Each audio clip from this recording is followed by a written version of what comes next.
Yesu asifiwe. Hano hantu hari umunezero mwinshi. There is a great joy in this place. Kandi hari amahoro menshi. And there is a great peace. Kandi n'Imana nihiri. And the Lord is here. Hallelujah. Amen. Kuko nezerewe. Because I'm happy.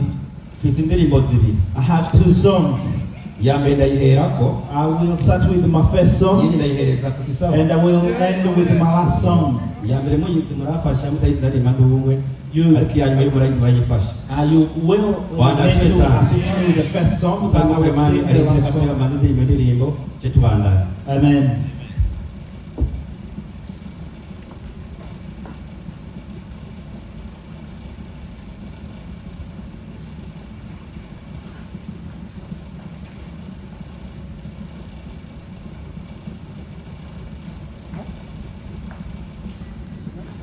Mufashiria Mike Mushirimeshi.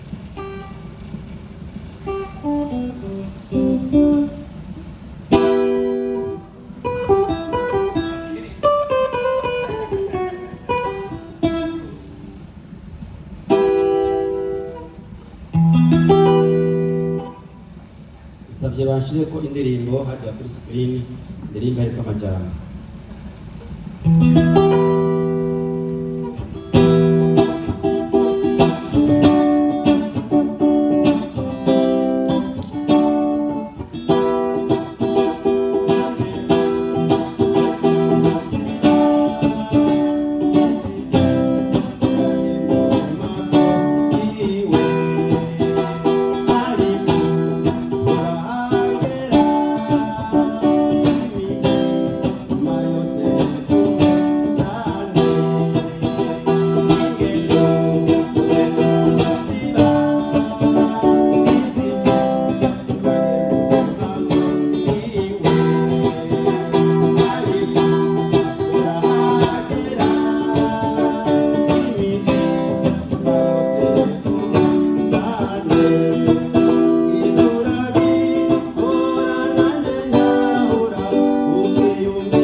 Hallelujah.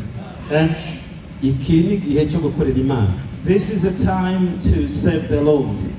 kubera kandi hari umunezero mwinshi, because there is a great joy, nsanzwe si ikigwa ndiko ndigisha. I have a lesson that I have been teaching. Uyu ni umunsi ugira gatatu. This is the third day. Hallelujah. Amen. Bamurikiranye bazi aho tugeze. People who followed me I know where I'm at. Nabasezeraniye ko I promise you that no munsi nzobigisha isezerano rishya icarico. I will teach about New Testament. Hallelujah. Amen.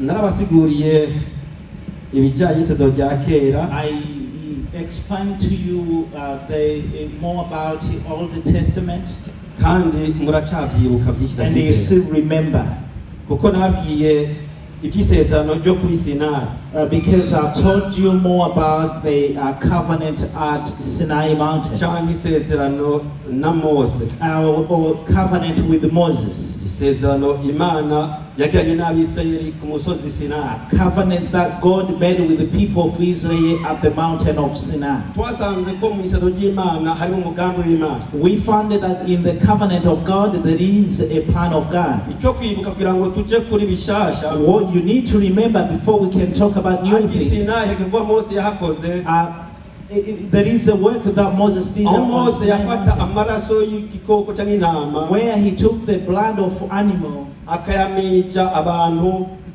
akayasiga abantu, and he spread the blood on ayandi kuri people, karutari cyangwa ku others gicaniro. on the altar. Banasifiwe sana. Praise the Lord. Hari byinshi ntego navuga ko mubizi, There are many things that I'm not going to talk about, but you ariko know, ni mu byibuke ko mu isezerano rya kera hari hakenewe imazi, which means that in the Old Testament there was a great value amaraso on the y'igikoko yari sacrifice. akenewe ngo ibyaha bimere nk'ibyibagiwe buke buke, Blood of animal was needed so that the sins kandi hari can be buri forgiven. mwaka, hari buri mwaka. And that was happening every year. Rero ndiko ndabibutsa ibyo navuze gushikashika y'uno munsi, So I'm reminding you what I said so that I can talk about new things. kandi be ntaranabibutsa hinge manze some. And before I can remind you, let me read Dusome Aheburayo 8:8, Hebrews 8, murongo nashaka kuri 10. 8 to 10. Mfise ibice byinshi cyane ndihuta rwose, I have so many chapters or verses, but bimwe nibyo I'll go quickly. kubibutsa narabivuze. It's just to remind you. Abaheburayo igice 8 Hebrews chapter 8, umurongo w'8 verse 8 gushaka kuri 10 ndanyarutsa to nihuta. verse 10. Kuko yavuze ibagaya ite iminsi igira ize, ni jewe uhoraho mbivuze, aho nzosezerana isezerano risha n'umuryango w'Abisirayeli n'umuryango wa Yuda, ridahwanye n'isezerano nasezeranye na ba sekuruza ku munsi nafata ukuboko nkabakura mu gihugu cya Egiputa, kuko batagumye mu isezerano ryanje, nanje sinababara, ni jewe uhoraho mbivuze. Kuko iri ari ryo sezerano nzosezerana n'umuryango w'Abisirayeli hanyuma y'iyo minsi, ni jewe uhoraho mbivuze, nzoshira ibyagezwe byanje mu bwenge bwabo no ku mitima yabo, kandi niho nzovyandika, nanje nzobabera Imana, nabo bazombera abantu banje. Amen. Amen. Hallelujah. Amen. Iyi ni incamake y'amajambo menshi navuze. This is a summary of many words that I have spoken. Mu ncamake ngo abanyabyaha bahinduka abantu b'Imana, As soon as it turned and became people of God, Imana igasezerana kuba Imana yabo. and God promises to be their Aho God, ngomba guhera kabisa. where I need to start. Hallelujah. Hallelujah. Umunyabyaha we wese yihanye Any sinner who repents, ahinduka umuntu w'Imana cyangwa umwana w'Imana. he becomes a child of God. Nk'uko nabisomye, Imana ikasezerana kuba Imana yiwe. As I read, God promises to be his Lord. Ngahe nabibutsa iby'Abisirayeli rero, When you look at the covenant of the people of isezerano Israel, ry'Abisirayeli the covenant of people of Israel ryari rifatanye n'umusozi Sinai, was connected to the mountain of Sinai. ariko ryari iri sezerano rihera mu gihe cyaryo, but it was a covenant that was going to end in its own time. kandi ryari ryo kwihangara rimwe gusa. That was a covenant with one nation. Ibi byose nabivuze ndiko ndabibutsa gusa mu And ncamake. I spoke all this, I'm just reminding you. Isezerano risha A new covenant ntirigira iherezo has no ending, kandi ntiryateguriwe ihanga rimwe gusa. and it was not prepared for one nation. Ibi ndaza kubisigura neza nabivuze mu ncamake. I will explain this later. Byashyizweho biciye muri Yesu Kristo, Was made through Jesus Christ, kandi ntiryagaranijwe n'umusozi Sinayi, and it was not compared with the mountain of Sinai, ariko but ryagereranijwe n'ijuru. was compared to heaven. Ibyo narabivuze, I've spoken ndabisigura about neza this, ubu naho rero. and I'm going to explain this Muri in Galatiya 4:24 the book of Galatians chapter 4. gushika 27 biranditse hariya ubwo byaraba hariya ye ugeze kuri kabiri. Galatiya Galatians chapter 4,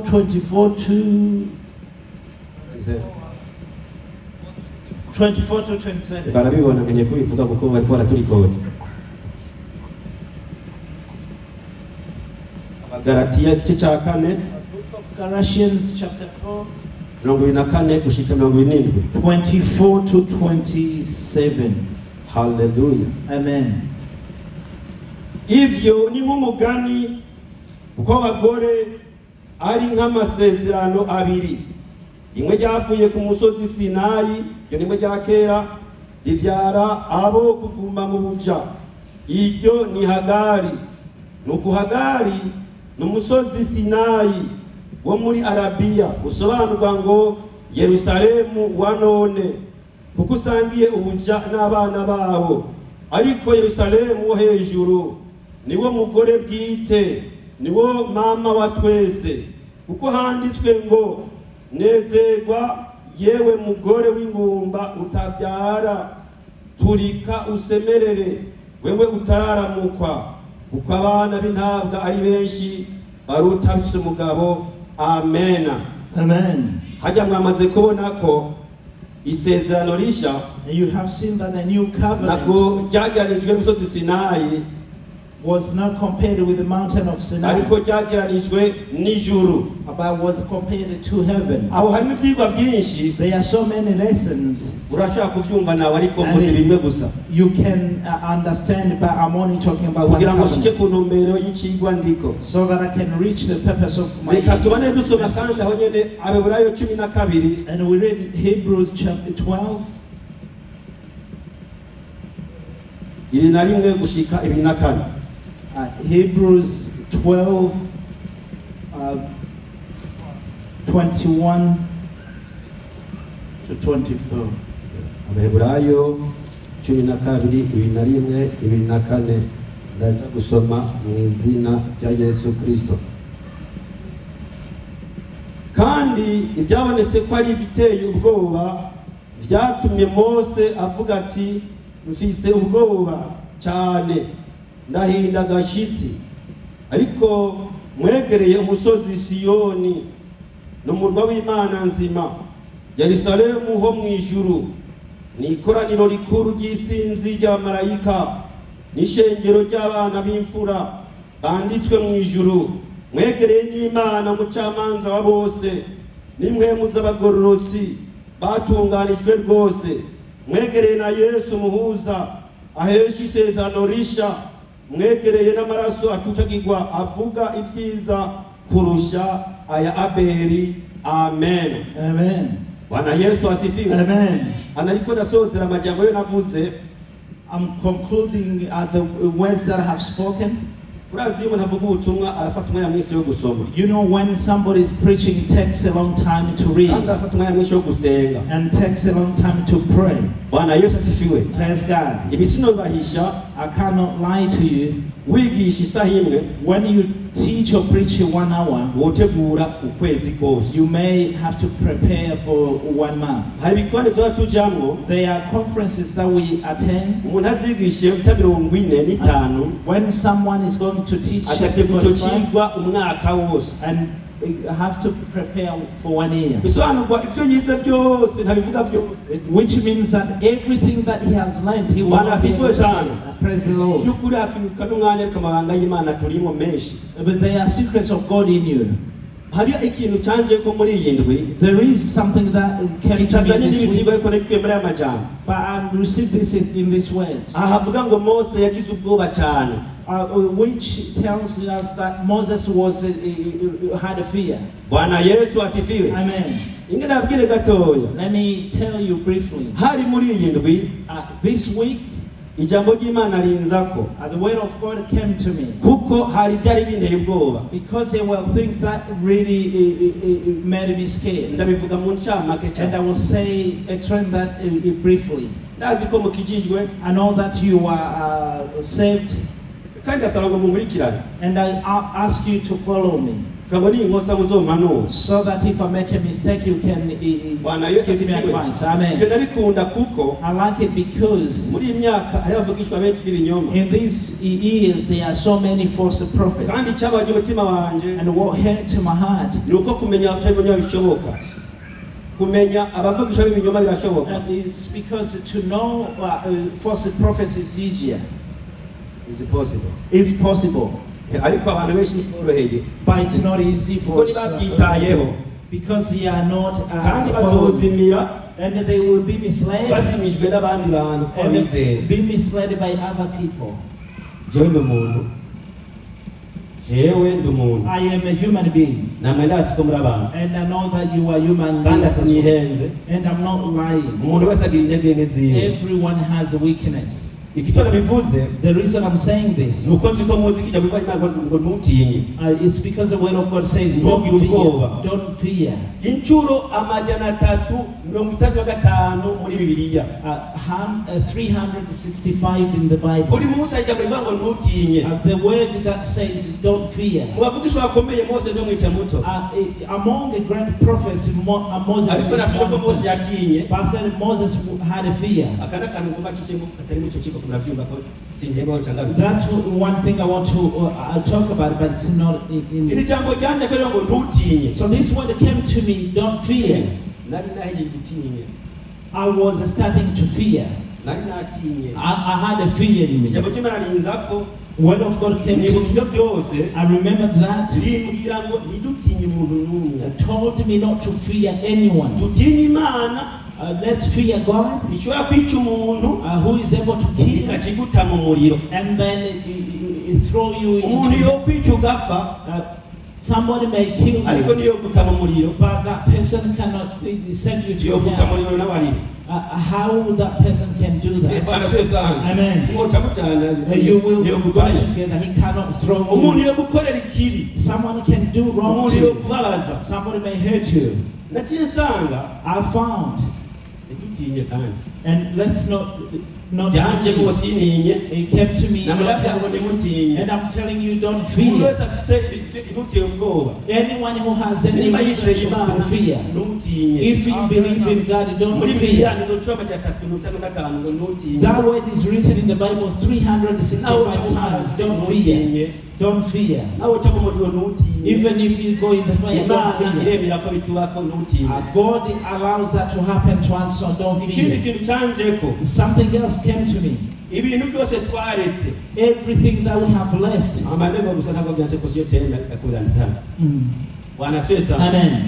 ibintu byose twaretse. Everything that we have left. waretse umugore, If you have left akareka a abana, man, left a kid, akareka akazi. left a work, kubw'izina rya Yesu because of the name of Jesus, tuzobishumushwa umurengera we will be rewarded harimo n'ubwo several times, budashira. including in Hallelujah. everlasting life. Amen. hari igihe wohera kimwe gusa. There is sometimes you may only give umuntu up. atara kimwe on- yahebye sinzi ko atosumbusha kwe. Anyone who hasn't given up on anything, I don't know if that person will be rewarded. nuko handitse ko That's what's written. ijambo ry'Imana ryanje ko The word of God came to me.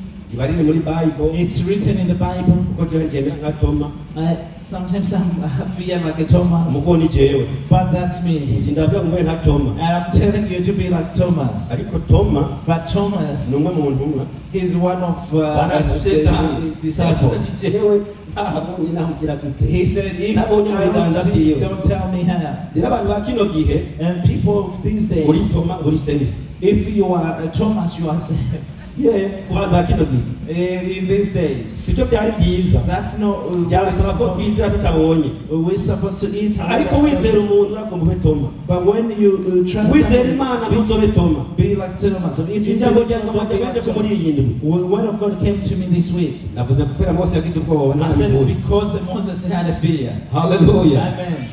uwihangana agashika iherezo Anyone who is patient until the end, niwe azokira he's the one who will be hari saved. n'amajambo yanjye ko cyandika cyandika hanyine Amen.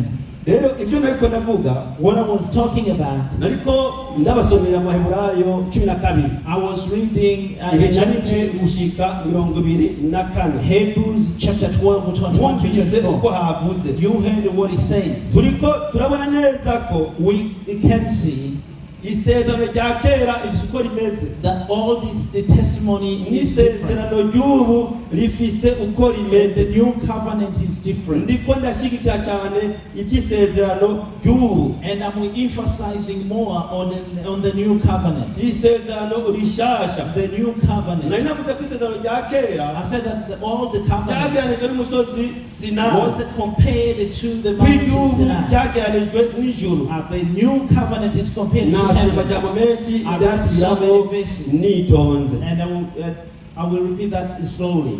bwana yesu asifiwe Praise God. ingero twinjire mu neza na neza mu isezerano rishasha So let's go into the new covenant. bwana yesu asifiwe Praise the Lord. isezerano rishasha dusome abaroma 3:24 A new covenant, it can be found in the book of Romans abaroma 3:24 niho ngeze Romans chapter 3 verse 24. ngesome Want to read? abaroma igice cya gatatu Romans chapter 3 24 n'umurongo gusa verse 24. batsindanishirizwa n'ubuntu bwayo ibahereye ubusa kubwo gucungurwa kubonerwa muri Kristo Yesu amen Amen. haleluya Amen.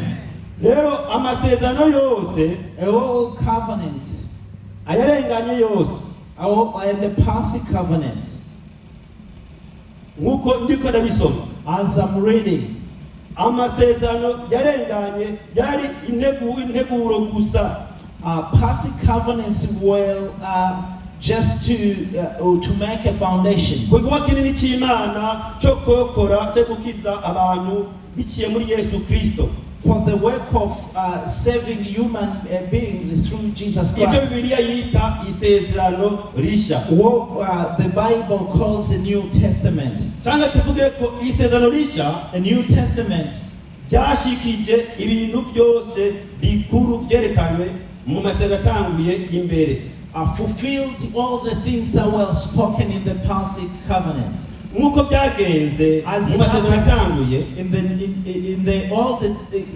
covenants, isezerano risha a new covenant, rikomoka mu buntu bw'ububasha buhambaye bw'Imana it comes from great power of God. niho maze gusoma mu Baroma 23:4 That's why we read in the book of n'ubuntu Romans. gusa twagiriwe It's only by grace of God. twabiherewe ubusa We received it for kugira ngo nothing. duhabwe ibyaha So in order for us to be ntabwo forgiven our sins, tutabishikanywa it's not because we get ajya offering. amashimwe dutanga The offerings that we give, si yadufasha guhabwa ibyaha it does not help us to uyatanga receive ibyaha repentance. ukabitahana You may give offerings and then go back with your ariko sins. umaze guhabwa ibyaha But once you have been uriho forgiven, hajyamo umutima ugutuma ushima Imana utanga ishikama your heart will rejoice and then you will get agakiza ni ku buntu salvation is for free biciye muri Yesu Kristo through Jesus Christ. ngomba some nihuta kuko ibyo ni ryo sezerano rishya I'm going to read it quickly because that's a New ntabwo Testament. madahagareko cyane mbere uko meza I will explain this more before I finish. kuri aya majambo nyene abaroma 5:15 Romans 15, abaroma 5 or 15. hariya naho twokosea murabona aho byanditse. Romans 5:15. Haleluya. Amen. ariko ingabire y'Imana nimera nka cya gicumuro kw'igicumuro cy'umwe cyatumye abenshi bapfa. Ubuntu bw'Imana ni ingabire y'ubuntu bw'umuntu umwe Yesu Kristo byarushije gusaguka kuri benshi, kandi iyo ngabire ntiyaje nk'icyazanywe n'igicumuro cy'umuntu umwe, kuko gucirwa urubanza kwavuye ku muntu umwe kugatera gutsindwa, ariko ya ngabire yavuye mu bicumuro byinshi izana gutsindishirizwa. Igicumuro cy'umwe cyatumye urupfu rushigwa ku ngoma n'umwe, abakira ubuntu n'ingabire yo kugororoka isesekaye bazoshiza gushigwa ku ngoma mu bugingo n'umwe Yesu Kristo. None rero nuko gucirwa urubanza kwaje n'igicumuro kimwe ku bantu bose ngo batsindwe, niko ya ngabire yazanywe n'igikorwa kigororotse kimwe ku bantu bose ngo batindanishirizwe bazoronke ubugingo. Kandi nk'uko kutumvira Imana k'umuntu umwe kwatumye benshi bacika abanyabyaha, niko kuyumvira k'umwe kuzotuma benshi bacika abagororotsi. Ariko ibyagezwe byaje navyo kugira ngo gucumura kugwire, yamara icyaha cyagwiriye n'ubuntu bw'Imana bwaje kugwira. Bwana Yesu atusaidie sana. Amen. Hano ubuntu bwakubwira butangaje. They are talked about amazing grace. Ku murongo wa 19 Verse 19, hari ijambo rindi nahasanze. there is another word that I have found. Kandi nk'uko kutumvira Imana k'umuntu umwe As disobedience of one man, kwatumye benshi bacika abanyabyaha. the many were made Iri sinners. jambo ndarivuga gatoya. Let me talk about this word briefly. Abiga Bibiliya hari igihe baharira People who study Bible, sometimes they debate. bagahakana ngo icyaha cy'inyanduruko ntikibaho. They refuse to accept that there is Ariko ngo a batwumvire kuri aya sin. majambo. Amen. Twumvire kuri aya Let's majambo. think about this word. Dusanze abantu bose abanyabyaha We found that all people are sinners kubera umuntu umwe. because of one man. Bwana sesa. Praise the Lord. Kandi turavuga twikoreye. And we haven't even spoken about what Kandi we nibaza ko do. ntasonyereza nkahumvise. And I think you understand this chapter. Let me Kandi repeat. nk'uko kutumvira Imana k'umuntu umwe kwatumye benshi bacika abanyabyaha. For just as through the disobedience of one man, the many were made sinners. Iyi sezerano rishya icyo rivuga ngiki. So the New Testament says this. Niko kuyumvira k'umwe kuzotuma benshi bacika abagororotsi. So also through the obedience of the one man, the many will be made righteous. Uyo muntu umwe ni Yesu Kristo. That one man is Jesus Christ. Dusoma Abanyefeso 2:8. Let's read the book of Ephesians 2, verse 8. Abanyefeso 2:8. Ephesians 2, verse 8. Ubuntu nibwo bw'abakijije kubwo kwizera, nabyo nyine ntibyavuye kuri mwebwe, ni ingabire y'Imana. Amen. Amen. N'ubuntu gusa twagiriwe, It's only by grace of si God. ibikorwa byiza dufise. It's not because of our Nicyo good gituma n'amategeko deeds, abantu kwihana, which is why we need to repent tukakira ubuntu tugahabwa ibyaha, so that tukakira ubuntu tugahabwa ibyaha, and we be forgiven. hanyuma Yesu akaba umwami n'umukiza wacu. And Jesus becomes our Savior. Haleluya. Amen. Uko niko gukizwa. That's a true Ndabandanya salvation. muri Tito 3:5. And I read in the book of Titus Tito 3:5. Tito 3:5. Titus 3:5. Iradukiza itadukirishije ibikorwa byo kugororoka twakoze, ariko nk'uko imbabazi zayo ziri, idukirisha ukozwa kuzana ukuvyagwa ubwa kabiri, ikadukirisha uguhindurwa basha na mpwemu yera amen. Amen. Haleluya. Amen. Aya majambo ndiko ndashigikira cyane, I'm emphasizing on these words. ntabwo ari mashasha, They are not new. ntabwo ndabazanye ni bishasha. I didn't bring anything new to you. Mushobora kuba muyazi mwese, You may know these words, ariko ibintu byange niba cyane. but this is very important. Haleluya. Hallelujah. Rero mu nzira y'Imana In the way of God, ituma abanyabyaha batari bakwiye ikintu na kimwe makes sinners bagahinduka abantu bayo, who did not deserve anything. nayo yasezeranye ko abantu bayo. Nibyo nasomye mu ntango, Imana yasezeranye kuba Imana And yacu. He promised to be their God. Nibyo twasomye mu That's ntango. what we read at the beginning. Hariho rero itandukaniro hagati y'isezerano rya kera n'isezerano There rishya. is a difference between Old Testament and the New Testament. Amasezerano yose ya kera All past covenants ntiyaratunganye. were not perfect. Ndasubiramo, amasezerano ya kera ntabwo yaratunganye. All past covenants were not righteous. Si uko yarimo amakosa, It's not because they were mistakes, in ariko them, hariho ibyari bibuzemo. but there are things that were missing. Ayo masezerano yakozwe imbere ya Kristo. Those covenants were made before Christ. Amasezerano bwayo Covenants ntiyigeze azana agakiza. did not bring salvation. Rero urupfu rwa Yesu So the death of Jesus niko rwashoboye kuduhuza n'Imana. made us closer to God. Haleluya. Amen. Urupfu rwa Yesu rwonyene The death of Jesus niko only, rwabishoboye only made it possible for us, connected us with rero igihe Yesu God. atari bwaze ku isi, Before Jesus Christ came, hari hakenewe isezerano rishya. there was a need for a New Testament. N'isezerano rifise amasezerano meza cyane kurusha ayandi yose. That is a testament that has got new promises better than anything else. Haleluya. Amen. Nicyo gituma nezerwa kweli. Which is why I'm so happy. Nawe utawe unezerwa. And you also need to be happy. Rero uganira isezerano rishya n'amasezerano ya kera, When you compare New Testament and the Old Testament, isezerano rishasha ntirikorana n'isezerano rimwe gusa, n'ihanga rimwe gusa, the New Testament is not up with one nation cyangwa ihanga rimwe gusa. or one tribe.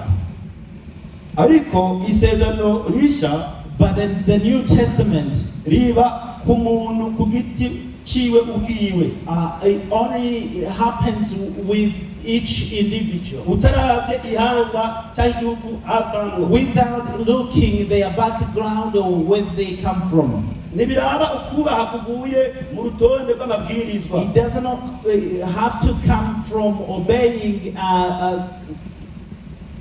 commandments, amategeko, ariko rishira amategeko y'Imana mu mitima y'abantu. but it puts God's commandments into people's heart. Niho nasomye cya gice cya mbere. That's when we read the first chapter. Nata ubona amategeko yanditse, Or even if you can't see laws amategeko ari written muri there, wewe, but they are in you amategeko muri jewe. and they are in me. Nicyo gituma ucumuye umenya ko ucumuye, Which is why when you sin, you know that you byanditse sin. muri Bibiliya. And even if you don't know where it's written in the Bible. Haleluya. Hallelujah. Rero isezerano rishasha So the new covenant ntirikeneye abaherezi kanaka does not need certain priests kugira ngo rihuze abantu n'Imana, to connect people with God. kuko abizera bose barazi Imana, Because people who obey know kandi abizera God. bose barivugana n'Imana. All people who obey really speak to God. Bwana Yesu asifiwe. Praise God. Hano ijambo rintangaza, The word that surprises me. umuntu ahariza abandi ko Imana itavuga. Someone who debates or argues that God does not speak. None umuntu we wumva avugana n'Imana. So do you think that person speaks to God? Kubera ko gusenga ni ukuvugana n'Imana. Because by praying you communicate Because abantu with God. bakora, The mistake many people iyo make, basenga when they pray, bakeneye kubwira Imana gusa, they only want to tell ariko God, ntibumve icyo Imana but ivuze. they don't want to hear what God says. Ugomba gusenga neza, When you want to pray really ugomba well, kuyaga n'Imana, when you want to communicate with God, urayibwira ibyo ugomba, you tell Him what you want, ukayumviriza. and then you listen to Him. Maze imyaka 15 I've spent 15 years, ndiko ndiga kumviriza ijwi ry'Imana, and I've been learning how to listen to the voice of God. kandi uzobaza kuzi Imana bose uzobaza abakozi b'Imana and bose ask all servants of God. uburyo bumwe mu buryo bwinshi Imana ikoresha kuvugana natwe One way that God uses to speak to us harimo Bibiliya. is the Bible. Iyo rero usomye ijambo ry'Imana When you read the Word of God, jewe menya ko mvuganye n'Imana. I know that I'm speaking to God. Mwana siyo sana Praise the Lord. mbere ugomba kubihinyuza If you want to ura test Bibiliya it, y'umuntu ari aho just choose one Bible. uzosanga yaciye akarongo ku murongo muri Bibiliya You will find that they have highlighted a particular bakaciye person. akarongo ku mirongo yose. Why that person Hari has ijambo highlighted ryamukozeko, everywhere. There is a word that has hari touched ijambo that Imana person. yavuganye nawe muri There is Bibiliya a word that God akayita has ku used murongo in the ayandi Bible. nta n'ayazi And that person may not know other Kuko Imana itavuye nawe muri ubwo verses buryo. because God hasn't spoken to him through Hallelujah. that word. Hallelujah. n'abarambiye. Am I boring to you? Inge mbana igatoya Let amashyi. me continue a little bit. Bwana siwe sana. Amen.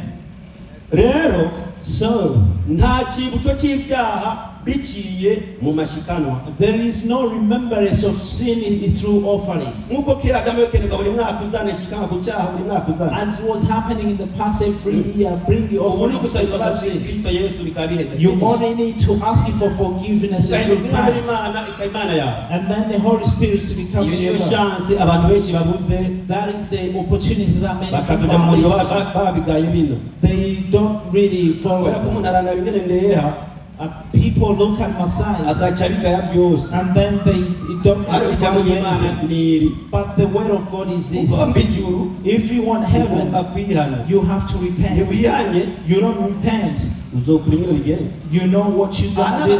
Abantu bose bari mu isi Every person who is on this planet. Bwana Yesu asifiwe. Amen. Nanjye ikinezera And what makes me so kuvuga happy ijambo ry'Imana. is to proclaim the word Nta of muntu yo God. gutuma ijambo ku rubanza gusa. Even if somebody gives you, asks you to speak at a particular event, it's Ibaze rero gutumwa n'Imana na. think about if God asks you to deliver His message. Bwana Yesu asifiwe. Praise the Lord. Urupfu kwa Kristo The death of Jesus Christ rwaduhaye guhuza n'Imana. connected us with God, Niko rufatiro rw'isezerano which is rishya. the